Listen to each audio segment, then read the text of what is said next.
السلام عليكم ورحمة الله تعالى وبركاته. نتمنى انكم تكونوا بخير وعلى خير، ومرحبا بكم معايا في فيديو جديد. ورجعت معكم من جديد بعد غياب.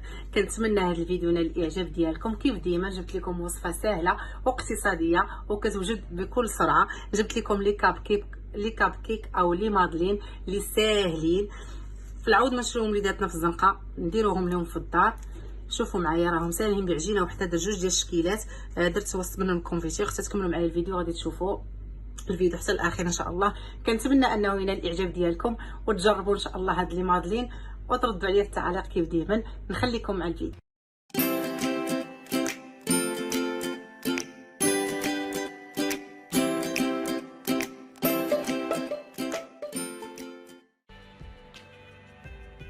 بالنسبه للمقادير كيف ما كتشوفوا معايا هنايا، عندي 3 ديال البيضات وكاس ديال السنيده وقبيصه ديال الملح، عندي كاس ديال الزيت معمرش، عندي جوج ديال الخمارات، ياغورت طبيعي، وهنايا عندي الفورص اللي هو الدقيق الابيض، وعندي باش غادي نزين هنايا عندي شوكولا، وعندي اللوز افيلي. يمكن لكم في التزيين ديروا اللي بغيتو.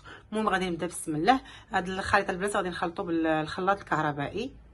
دابا البنات غادي نبدا نزيد في الفورص. بالنسبه للنكهات ديروا النكهه اللي كتفضلوا، يمكن لكم ديروا الفاني ولا ديروا قشور ديال الحامض ولا ديال الليمون اللي بغيتو. غادي ندير هنايا جوج ديال الخمارات،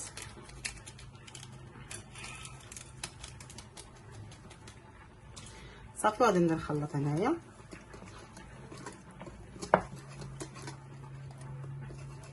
هنايا الفرصه البنات او الدقيق هنايا عندي جوج ديال الكيسان تقريبا. المهم انا كندير في الفرص وكنبقى نخلط بالفوي.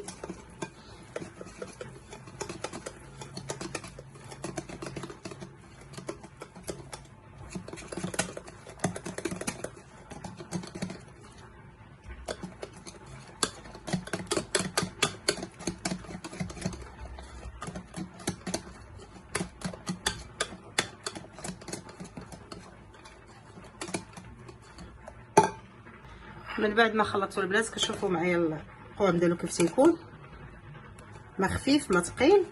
دابا غنديروه في واحد البلاستيك ولا جيب حلواني باش نديرو فيه هاد الليمون هذا ديال الكاب كيك.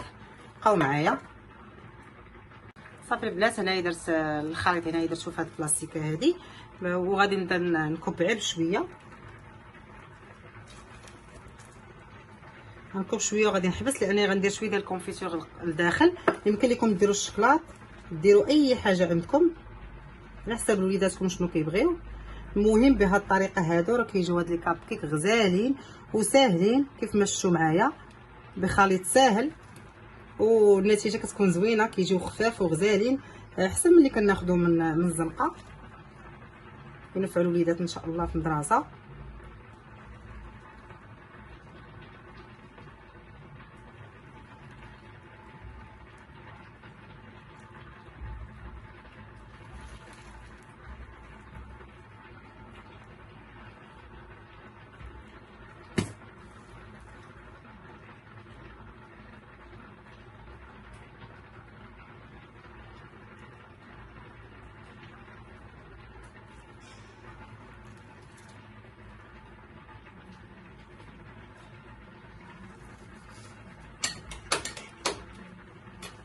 صافي هنايا خديت البنات هاد الكونفيتور ديال الفريز وغنبدا ندير شويه لداخل، غير شويه باش ما يخرجش لينا من الجناب.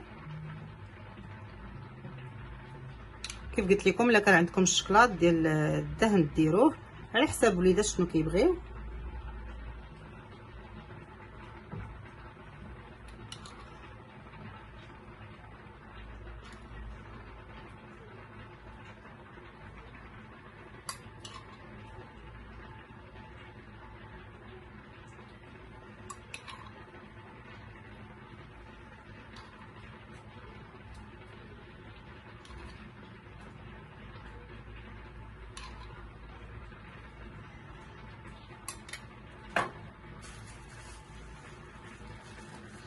صافي غادي نعاود مازال نعمر من الفوق بهذا الشكل بحال هكا. ما نعمرش بزاف ما نكثرش باش ما يفيضوش.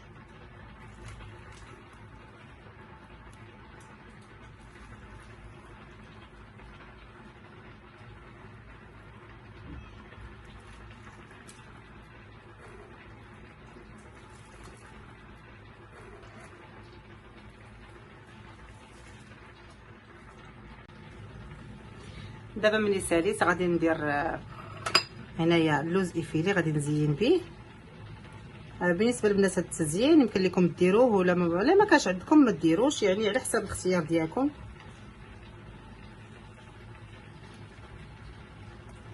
النص غادي ندير ليه هاد اللوز ايفيلي والنص غادي ندير ليه الشوكولات.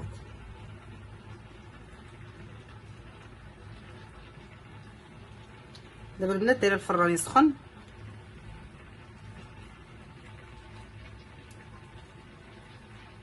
على 200 درجه ولا 180 على حساب الفران اللي عندكم.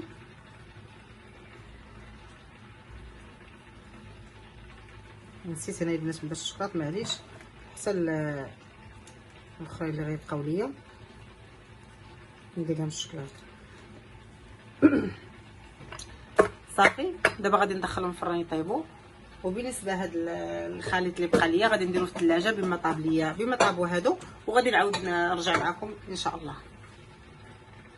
كما كتشوفوا معايا من بعد ما خرجتهم من الفران، بالنسبه للطريقه ديال الطياب ديالهم البنات، سخنت الفران على 200 درجه، ملي سخن بغيت ندخلهم رجعتهم 180 درجه وطيبتهم من التحت حتى طابوا، عاود شعلت عليهم من الفوق. يعني طريقه راها سهله كيف ما شفتوا معايا.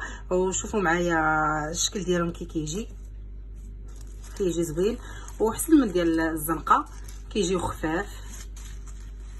شوفوا معايا الشكل ديالهم كيجي خفاف بزاف. هانتوما كيجيو فيهم داك الكونفيتير من الداخل. شوفوا شحال كيجيو خفاف البنات، كيجيو غزالين احسن من هذوك اللي كناخذوا على برا. وكنديروا لولادنا شي حاجه صحيه ودايرينها في الدار وعارفينها باش مصايبه ولا باش مخدومه. كيف ما تبعتوا معايا في الفيديو الطريقه راها سهله. كنتمنى الطريقه تعجبكم وجربوها وردوا عليا في التعاليق ديالكم الزوينه كيف ديما. كنشكركم بزاف على المتابعه ديالكم وعلى التعاليق ديالكم الزوينه، وبسلام عليكم. نتلاقاو في فيديو جديد ان شاء الله.